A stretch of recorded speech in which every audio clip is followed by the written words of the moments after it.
పెద్దలు మహేందర్ రెడ్డి గారు, vice president గారు, మరియు ప్రధాన కార్యదర్శి రామ్ గారు, మరియు శంకర్ గౌడ్ గారు, వీళ్ళందరూ కూడా ఏదైతే ఎన్నికల గురించి ఇప్పుడు జరుగుతున్న పరిణామం మున్సిపల్ కార్పొరేషన్లో వాస్తవం, అది మనం పార్టీ పెట్టిన నుంచి ఈ విధంగా పనిచేయడం అని మొదటిసారి ఇది దీంట్లో అందరి కృషి ఉంది.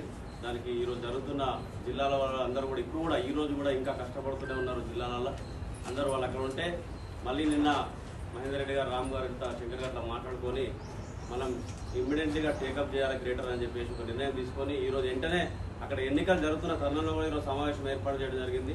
అందులో భాగంగా మీరు చెప్పిన నిన్న ఒక మెసేజ్ పాస్ చేయడంలో మీరందరూ కూడా ఇక్కడ రావడం సంతోషం. ఇకపోతే నేను జల్దీ క్లోజ్ చేస్తాను. ఏదైతే 2020లో మనము 2020లో మున్సిపల్ కార్పొరేషన్ జిహెచ్ఎంసీలో పోటీ చేసినప్పుడు అప్పుడు రామ్ గారు కానీ, మహేందర్ గారు కానీ, శంకర్ గారు కానీ మేము పార్టీ అధ్యక్షులతో నిరంతరం మినిట్ టు మినిట్ కొట్లాడినాం, 1 అవర్ టు అవర్ కొట్లాడినాం. మేము అప్పటికప్పుడు అభ్యర్థులు చేయడము చాలా మటుకు అధ్యక్షుడు వారు చెప్పి నామినేషన్ కూడా వేయడం జరిగింది.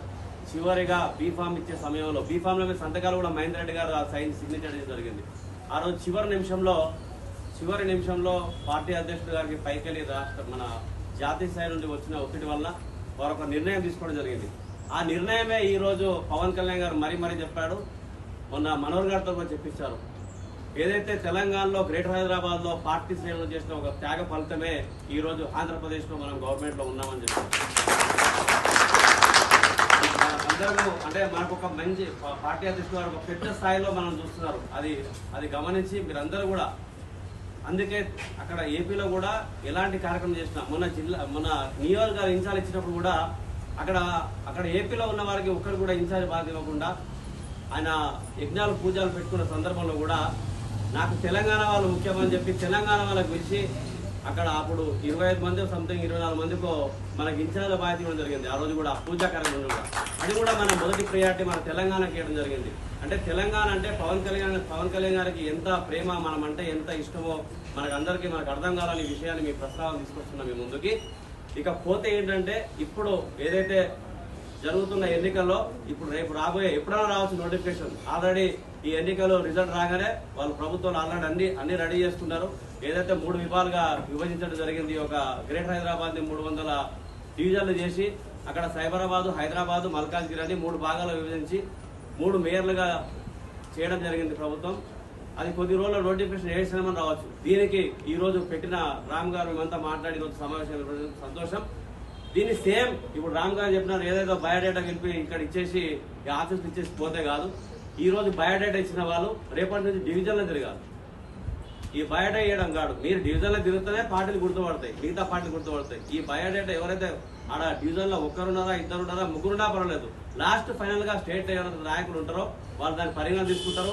మళ్ళా సెంట్రల్ టీం నుంచి కూడా అక్కడ డివిజన్ లో మనం ఎవరు పనిచేస్తున్నారో పోస్తారు.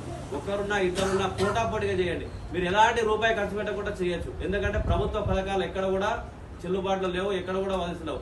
అవే తీసుకోండి, ఆ జనమే మీ వెనుకలు వస్తారు.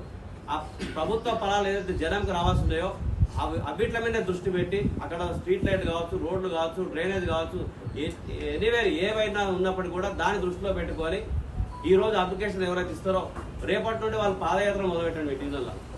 మేజర్గా దాన్ని చెప్పాలని నేను మాట్లాడదలుచుకున్నాను. ఇక్కడ అప్లికేషన్ ఇస్తే ఓకే చేయడం మాత్రం అస్సలు ఉండదు. మీరు నిత్యం ఈ రోజు ఇచ్చిన వాళ్ళు కానీ రేపు ఇచ్చిన వాళ్ళు కానీ మీ డివిజన్లో మీ పాదయాత్ర మొదలుపెట్టండి. పార్టీని తీసుకెళ్ళండి, జెండా కండువతోటి జెండాతోటి పార్టీని తీసుకెళ్ళండి. ప్రతిరోజు అంటే మీకున్న సమయంలో, ఈరోజు పూర్తి సమయం ఏమని చెప్పట్లేదు, మీకున్న సమయంలో ప్రతి వాడవాడ ప్రతి గల్లీలో జనసేన పార్టీ జెండా కనబడే విధంగా పనిచేస్తే కానీ మనం పోటీ చేయగలుగుతాం. ఇప్పుడు శంకర్ గారు చెప్పినట్టు మనం ఏదో వచ్చేసి ఏదో ఓట్లు వేస్తారంటే ఎవరు వేయరు ఓట్లు. ఇప్పుడున్న అధికార పార్టీ ఉన్నది, తర్వాత ప్రతిపక్ష పార్టీ కూడా బలంగా ఉన్నాయి. అంతా కంటైనర్ డబ్బులు పెట్టుకోరు బీఆర్ఎస్ పార్టీలు కూడా.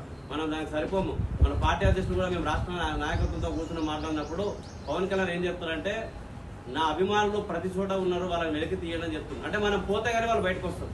అందుకే మీరు ప్రతి డివిజన్లో ఎవరైతే నిలబడి మేము పోటీ చేయాలనుకున్న అభ్యర్థులు ఎవరైతే ఉంటారో వాళ్ళు గల్లీ తిరిగి రేపటి నుంచి కార్యక్రమాలు మొదలుపెట్టాలని అందుకే నేను మాట్లాడడం జరుగుతుంది. వచ్చిన తర్వాత ఇద్దరు ఉంటారా, ముగ్గురు ఉంటారా, ఉన్నప్పటికీ వాళ్ళని రాష్ట్ర నాయకులు ఎవరైతే ఉంటారో వాళ్ళు సెంట్రల్ టీం నుంచి వచ్చి సర్వే చేసిన వాళ్ళు రిపోర్ట్ తీసుకొని మీకు బీఫామ్ కూడా ఏం జరుగుతాయి. తప్పకుండా ఖచ్చితంగా పోటీ చేస్తున్నాము. మనం చేసిన ఏదైతే రామ్ గారు, మహేందర్ గారు, శంకర్ గారు తీసుకున్న మేమందరం కలుసుకున్న నిర్ణయం ఈరోజు ఒక పెద్ద నిర్ణయం. జనసేన పార్టీ 2014 స్థాపించినప్పటికీ ఈ రోజు ఒక శబ్దాన్ని, జనసేన పార్టీ శబ్దాన్ని తెలంగాణలో వినిపించిన మనము. ఇది అందరి కృషి ఉంది, ఇందులో అందరూ కష్టపడినారు. సేమ్ టైం అదే విధంగా రేపు ఇప్పుడు మన బీజేపీతో అలయన్స్ లో కొన్ని కారణాల వల్ల మనం పోలేకపోయినాం. ఆ కారణం ఏంటి, ఈ రోజు మనము గెలుస్తామా పక్కన పెడితే ఈ రోజు మన వల్ల కొన్ని పార్టీల అభ్యర్థులు ఓడిపోవడం మాత్రం ఖాయం.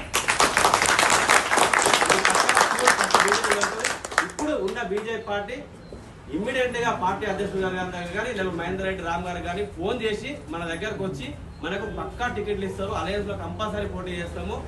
అది మనం భావించకుండా పక్క పార్టీ ఏం చేస్తాం పక్క పెట్టకుండా మన పార్టీని జనాలు తీసుకుపోవాలని మీ అందరినీ కోరుతున్నాను. ఈ అవకాశం ఇచ్చినందుకు అందరికీ ధన్యవాదాలు.